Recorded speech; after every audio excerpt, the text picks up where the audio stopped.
MLA పోయిండు, cadre అట్లే ఉంది. కానీ కారుకు డ్రైవర్ ఎవరో తెలవడం లేదు. పార్టీ పిలిపిస్తే కార్యకర్తలే రోడ్డెక్కుతున్నారు తప్ప ఏ లీడ్ చేసే పరిస్థితి లేదు.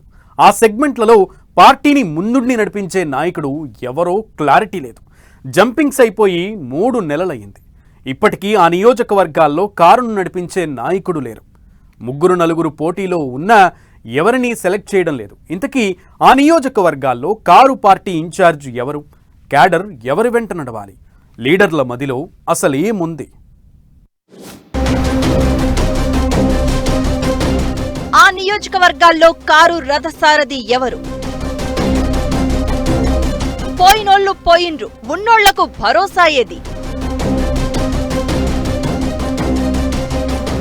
ఇన్ఛార్జీలను ఎందుకు నియమించడం లేదు?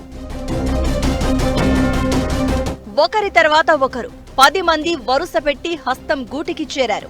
కారు దిగిన ఆ ఎమ్మెల్యేల మీద యాక్షన్ అంటున్నారే తప్ప ఎమ్మెల్యేలు వెళ్లిన నియోజకవర్గాల్లో మాత్రం ఇన్ఛార్జీలను నియమించడం లేదు బీఆర్ఎస్ పార్టీ. దానం నాగేందర్తో మొదలైన వలసల పర్వం తెల్లం వెంకట్రావు వరకు కొనసాగింది. అయిందేదో అయిపోయింది. ఎమ్మెల్యేలు పోతే పోయారు. ఎవరో ఒక నేతనైతే నియోజకవర్గానికి ఇన్ఛార్జిగా నియమించాలి కదా అంటున్నారు క్యాడర్. లీడర్లు లేకపోతే సర్లే అనుకోవచ్చు. నియోజకవర్గం ఇన్ఛార్జి పగ్గాలు చేపట్టి ముందుండి నడిపిస్తామని నేతలు ముందుకొస్తున్నా బాధ్యతలు అప్పగించకపోవడానికి కారణమేంటో అర్థం కావడం లేదంటోంది బీఆర్ఎస్ క్యాడర్. అందరికంటే ముందు ఖైరతాబాద్ ఎమ్మెల్యే దానం నాగేందర్ బీఆర్ఎస్ ను వీడి కాంగ్రెస్ లోకి వెళ్లారు. ఆయన హస్తం గూటికి చేరి కూడా 3 నెలలైపోయింది. ఇప్పటికీ ఖైరతాబాద్ నియోజకవర్గ ఇన్ఛార్జ్ బాధ్యతలను ఏ నేతకు అప్పగించలేదు గులాబీ పార్టీ హైకమాండ్. అలాగే స్టేషన్ ఘన్పూర్, శేరిలింగంపల్లి, భద్రాచలం, బాన్సువాడ, జగిత్యాల, గద్వాల్, చేవెళ్ల, పటాన్చెరు సెగ్మెంట్ల ఎమ్మెల్యేలు కాంగ్రెస్ లోకి వెళ్లిపోయారు. అయినా ఆ నియోజకవర్గాలకు ఇన్ఛార్జీలను పెట్టలేదు బీఆర్ఎస్ అధిష్టానం. జంపింగ్ జపాంగ్స్ మీద విమర్శలు చేయడం, వేటు వేయించడం కోసం లీగల్ ఫైట్ చేయడమే తప్ప ఎమ్మెల్యేలు వెళ్లిపోయిన సెగ్మెంట్లలో పార్టీ పటిష్టతపై మాత్రం ఫోకస్ చేయడం లేదు అంటున్నారు కార్యకర్తలు.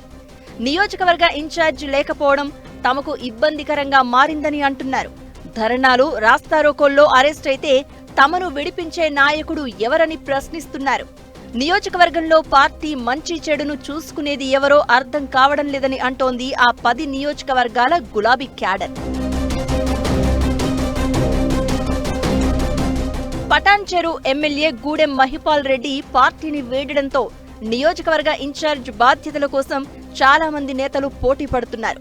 పార్టీలో సీనియర్లుగా ఉన్న కొలను బాలరెడ్డి, సోమిరెడ్డి ఆదర్శ్ రెడ్డి, మెట్టు కుమార్ యాదవ్లు నియోజకవర్గ ఇన్ఛార్జ్ బాధ్యతల కోసం హరీష్ రావును కలిసి ప్రయత్నాలను చేసుకుంటున్నారు. గూడెం మహిపాల్ రెడ్డి పార్టీ వీడిన తెల్లారే హరీష్ రావు పటాన్చెరులోని ఆదర్శ్ రెడ్డి ఇంట్లో ముఖ్య కార్యకర్తల సమావేశం పెట్టి మనోధైర్యం నింపే ప్రయత్నం చేశారు.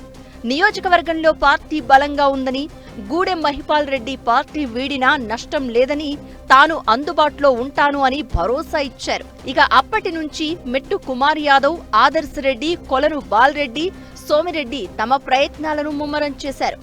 ఎవరికి వారు తమ సీనియారిటీని, అర్హతలను హరీష్ కు వివరిస్తూ నియోజకవర్గ బాధ్యతలు దక్కించుకోవాలని చూస్తున్నారు. ఒక పటాన్చెరులోనే కాదు, మిగతా 9 నియోజకవర్గాల్లో కూడా బీఆర్ఎస్ నియోజకవర్గ ఇన్ఛార్జ్ బాధ్యతలు ఆశిస్తున్న వాళ్లు చాలా మందే ఉన్నారు. అయితే ఇన్ఛార్జ్ బాధ్యతలు అప్పగిస్తే ఆ నేత ఎమ్మెల్యే టికెట్ ఆశించే అవకాశం ఉంటుంది. అందుకే నియోజకవర్గ ఇన్ఛార్జీల విషయంలో పార్టీ ఆచితూచి వ్యవహరిస్తుంది అన్న ప్రచారం ఉంది. జంపైన 10 మంది ఎమ్మెల్యేల్లో కొందరిపై వేటు పడితే వారిపై బలమైన అభ్యర్థులను బరిలోకి దించి తమను కాదని వెళ్లిన నేతలను ఓడించి తీరాలని కసిగా ఉంది బీఆర్ఎస్. అందుకే వెంటనే ఇన్ఛార్జీలను నియమించడం లేదన్న టాక్ వినిపిస్తోంది. లీగల్ ఫైట్ లో ఏదో ఒక అంశం తేలుతుందని, అనర్హత పడే అవకాశం లేకపోతే త్వరలోనే ఇన్ఛార్జీల నియామకం ఉంటుందని చెప్తున్నారు గులాబీ పార్టీ లీడర్లు.